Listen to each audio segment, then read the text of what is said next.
This is a steal for the Toronto Raptors. As we know, it's been widely reported the Toronto Raptors are looking to free agency in the trade market to find their backup center position. And Sharpe has just been made available in a surprising turn of events. In an even more shocking turn of events, DeAndre Ayton's also on the market, and he is generating some smoke amongst Toronto Raptors fans. So we'll discuss him as well, but more importantly, the guy that would be the perfect fit for this team. So we'll dive into all the options the Toronto Raptors have at that center position, what the latest updates are saying, and why the Raptors are perfectly positioned to make this sneaky signing to fill that backup center void here right now, staying away from some of the potential risks of the Ben Simmons or DeAndre Aytons of the world. So lots of stuff to break down in this video, but folks, I can't thank you guys enough. You guys have been crushing it, hitting that subscribe button as of late, supporting the channel a ton, and our goal, our mission is 40,000 subscribers. So if you aren't a part of the army we're building here at Raptors Digest, the community that's being built up, and you want daily,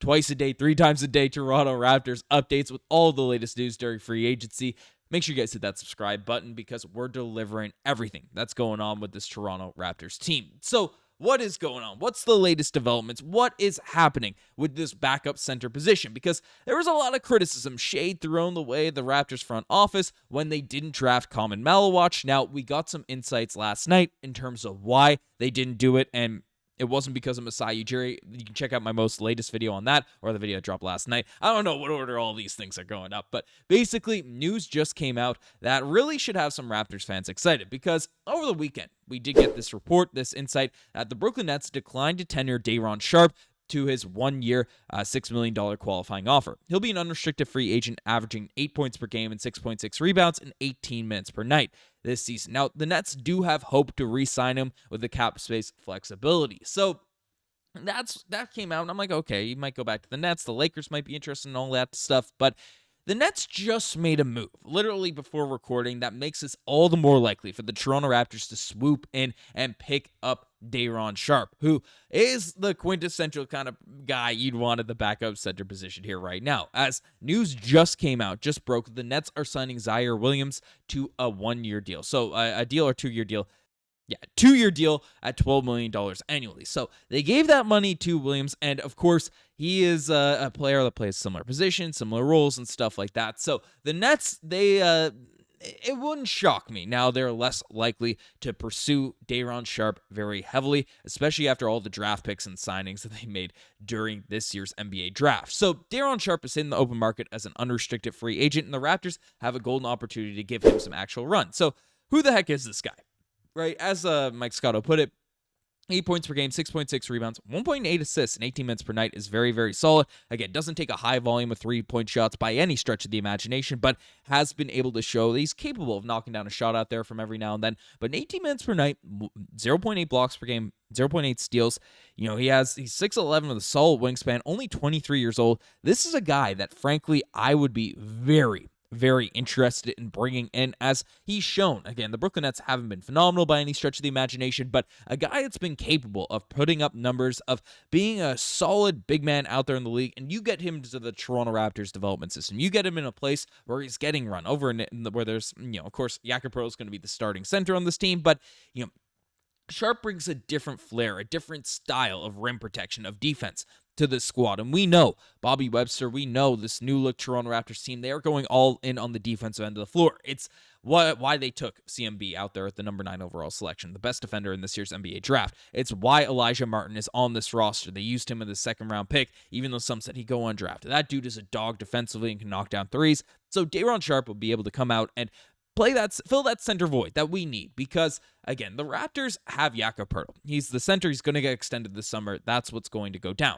But Jakob Poeltl, not usually, but he's not injury prone, but centers across the NBA, you have to be aware of their injury risks. And if Jakob Poeltl's out for a stretch of time this season, and then we are running Jonathan Mobo at the center spot, extended run of Oler Shamshe, we're not sure how ready he is at the NBA level.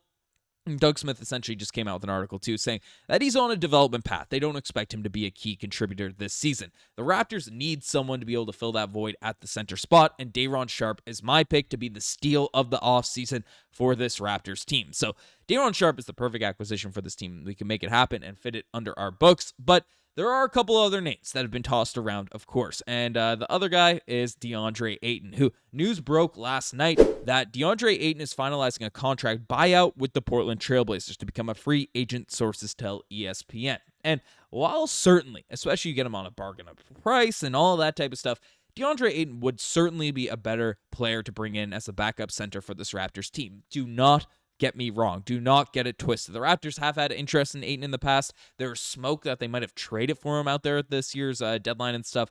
DeAndre Ayton, linked to the Toronto Raptors and everything like that. He's not going to eclipse Jakob Poeltl as a starting center. DeAndre Ayton wants to fit into a team where he's going to redeem his value and get back in the mix and be on a contending squad. That's kind of DeAndre Ayton's priorities right now. We don't really fit the bill, despite the fact, he's a great player. The Raptors have had interest in him, and he'd be a better fit for this team just in general as a backup center position. 14.4 points per game, 10 rebounds, all that type of stuff. And people are speculating because the odds had RJ Barrett. It's most likely a trade destination being the Portland Trailblazers. So, hey, maybe it's a DeAndre Ayton for RJ Barrett swap that was discussed, that was talked about and all that. But DeAndre Ayton wants to be in that role where he's going to redeem his value and be more interested, not a guy that's getting his contract bought out in the final year of his deal. That's what's going to go on. He's going to be a starter somewhere.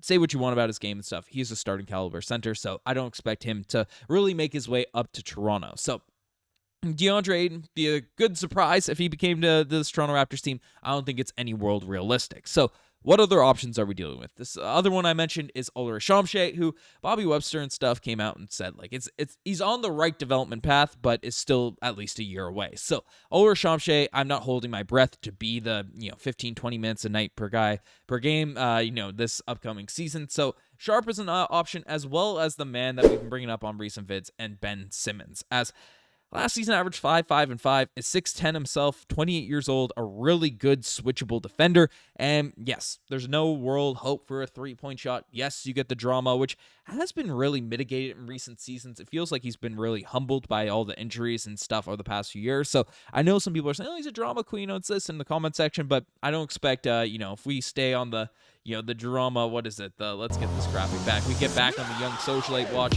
He's on the Toronto Raptors. It's going to be a messy situation. I wouldn't have any concerns out there on that front. If you listen to his interviews and stuff like that there, basically the concern would be, hey, the lack of jump shooting, and is he a reliable, actual five? Can you play him? If Jakob Poeltl's out for 20 games next season, do you rely on Ben Simmons as, your de facto center? Do you rely on that? And that's not something I'm 100% sure of. Again, coming off the bench at that center position could be very cool, but it could be matchup dependent and all that type of stuff. So Ben Simmons is definitely an option I'd be intrigued by, but Daron Sharpe is an actual, usual night in, night out five in the NBA. So probably my better fit for this Raptors team. Of course, we'd also, just signed Ujiri to an Exhibit 10 contract. He'd have to really prove himself to be on the main roster next season.